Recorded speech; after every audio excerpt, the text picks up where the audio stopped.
Jelena Dimitrijevič pa nam je v ekološki trgovini Kalček tokrat govorila o stresu in izgorelosti. Jelena, zakaj je stres tako problematičen za naše zdravje? Stres v bistvu je normalni mehanizem, ki nas varuje, in če bi to bilo samo v teh trenutkih, ko ga res potrebujemo, takrat ne bi bilo problemov, zaradi tega, ker poznamo to beg ali boj, ko je treba nekaj ukrepati, mogoče, da se rešimo iz kakšne nevarnosti. To je popolnoma normalno, ampak nažalost mi danes v tej moderni družbi živimo nenehno pod stresom. Se pravi, to pomeni konkretno, da se bojo začeli izločati tisti hormoni, stresni hormoni, kar povzroča tudi supresiranje imunskega sistema, prebavnega sistema, vseh teh funkcij, ki mogoče niso nujne za preživetje. In če to traja dlje časa, pride do različnih zdravstvenih težav. Tukaj predvsem govorimo, recimo se pojavijo kakšni simptomi, kot so nespečnost, slabša koncentracija, slabši spomin, pojavijo se prebavne težave, posebej veliko težav tudi z želodcem, hkrati tudi srčne težave, recimo srčne palpitacije, lahko je erektilna disfunkcija, lahko so recimo težave, ki peljejo v srčni infarkt.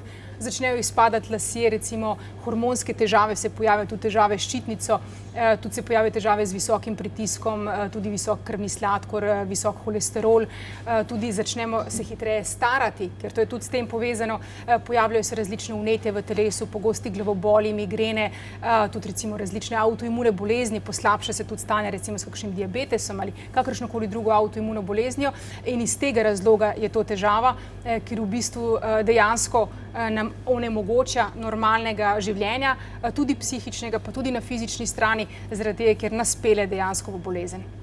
Kaj pa je izgorelost? Ja, to je naša dodatna stopnja razvoja tistega stresnega življenja.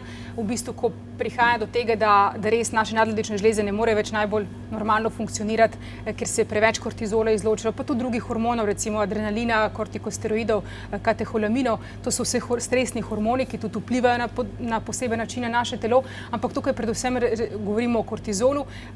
Prihaja do tega, da ni več normalno nihanje kortizola tudi čez dan in se pojavijo tudi velike težave, hkrati vse tiste, ki sem jih že prej naštela, ampak še bolj globlje, lahko tudi obležimo v postelji, se pravi, telo ne more več normalno funkcionirati in rabimo veliko časa za samo regeneracijo.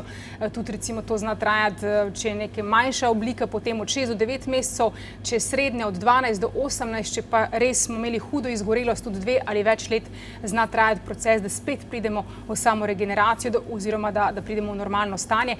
In tukaj je velika težava in tudi tisti recimo, ki so veliko pod stresom, imajo take službe, kjer so nenehno v eni stiski, tudi recimo, če so kakršnekoli druga stresna obdobja, mogoče, ne vem, smo doživeli ločitev ali kakšno hudo bolezen, ali tudi na telesni ravni se nekaj je začelo dogajati, to vpliva na to, da res telo enostavno ne more več dobro funkcionirati, hormoni pa so ključni in če tudi preforsiramo to stanje, nastajajo velike težave. Pa se da pomagati pri vseh teh težavah?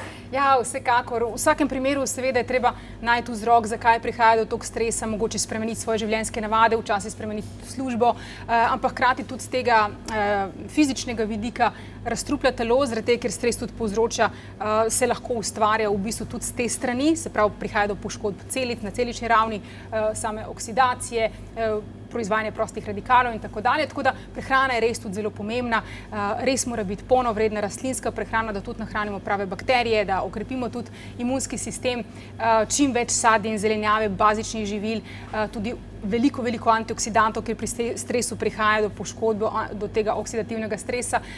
Vsekakor pa si lahko pomagamo s kakšno akupunkturo, akupresuro, delamo dihalne vaje, meditacijo. Nekaj je treba najti, da res znižamo to raven stresa.